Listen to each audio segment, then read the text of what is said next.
Je suis Adrien Parti, consultant SEO senior chez Cybercité depuis 2011 avec un vernis technique qui va m'amener à vous parler aujourd'hui d'un sujet qui me passionne, les données structurées.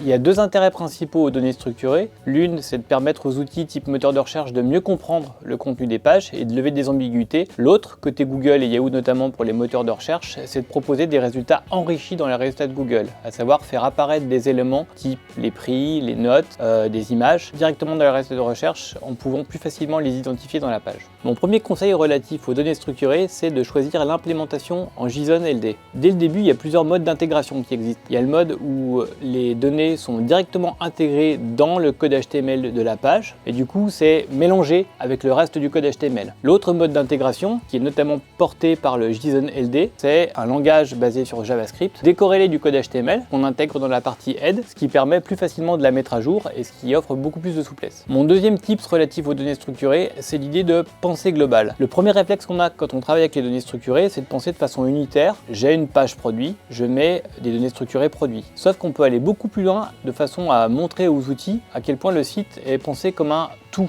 Typiquement sur une fiche produit, on a une marque. L'idée c'est d'exploiter les données structurées pour faire le lien directement avec cette page marque plutôt que de rester en autonomie autour de la page sur laquelle on travaille. Si vous êtes distributeur multimarque, le cas s'adresse tout particulièrement à vous parce que si vous vendez des perceuses Makita, des perceuses Bosch, vous allez avoir des pages marques Makita et Bosch sur votre site. Google propose un certain nombre de propriétés à intégrer qui vont donner lieu à des résultats enrichis. Si vous n'intégrez pas correctement, c'est-à-dire de manière complète ces données structurées, vous n'aurez pas ces résultats enrichis. N'hésitez pas également à aller plus loin que ce que propose Google, parce que quand on regarde schema.org, il y a des centaines et des centaines de propriétés de données structurées qui existent et qui permettent de creuser et d'aller très très loin au niveau de ce qu'on peut implémenter sur un site, sur la finalité des différents types de pages que vous proposez. Mon troisième conseil, c'est de penser aux données structurées pour votre site, mais pas que. On est à l'ère de l'EAT, donc il est très important quand vous vous adressez à vos clients d'asseoir en fait votre spécialisation et votre autorité en la matière. Les données structurées vous permettent d'aller dans ce sens-là parce que ça va vous permettre, via certaines propriétés dédiées, notamment la propriété SameAs, de faire des liens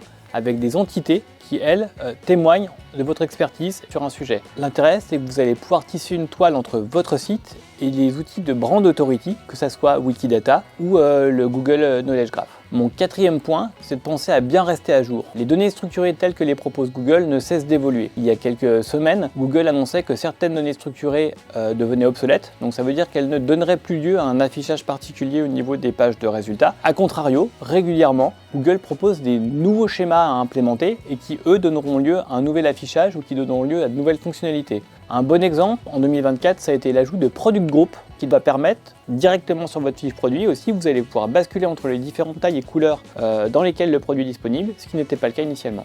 Mon dernier conseil, c'est le conseil du test and learn, à savoir quand vous intégrez des données structurées ou même quand vous reprenez un site pour vérifier quelles sont ces données structurées, je vous encourage fortement à aller valider les schémas de données structurées sur les outils de test proposés par Google et schema.org. On peut aussi utiliser des plugins qui vont permettre de récupérer l'implémentation de manière à pouvoir justement la tester, la faire évoluer, faire des rajouts, des suppressions, des corrections, ce qui permet de faire évoluer plus facilement l'implémentation des données structurées. L'idée aussi justement en allant utiliser l'outil de test de schema.org, c'est de ne pas rester que Google centrique. Comme on l'a vu, Google ne cesse de faire rentrer ou sortir certains schémas de données structurées. Avoir une vision plus englobante par rapport à tout ce que propose schema.org peut être intéressant de manière à anticiper l'avenir. Ce qu'il faut aussi avoir en tête, c'est que la plupart des CMS du marché embarquent déjà un certain nombre de données structurées qui vont être automatiquement mises en place quand vous allez créer des produits en fonction de vos templates. L'implémentation proposée par ces modules est très loin d'être exhaustive et qui sont souvent en décalage avec les réalités notamment de Google. Donc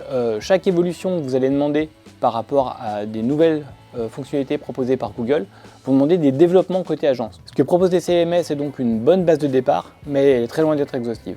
En 2026, de mon point de vue, il est incontournable de s'emparer du sujet des données structurées. C'est un sujet que j'adresse sur tous mes sites clients, sur tous mes projets, et je suis sûr que sur vos propres sites, il est possible d'aller plus loin.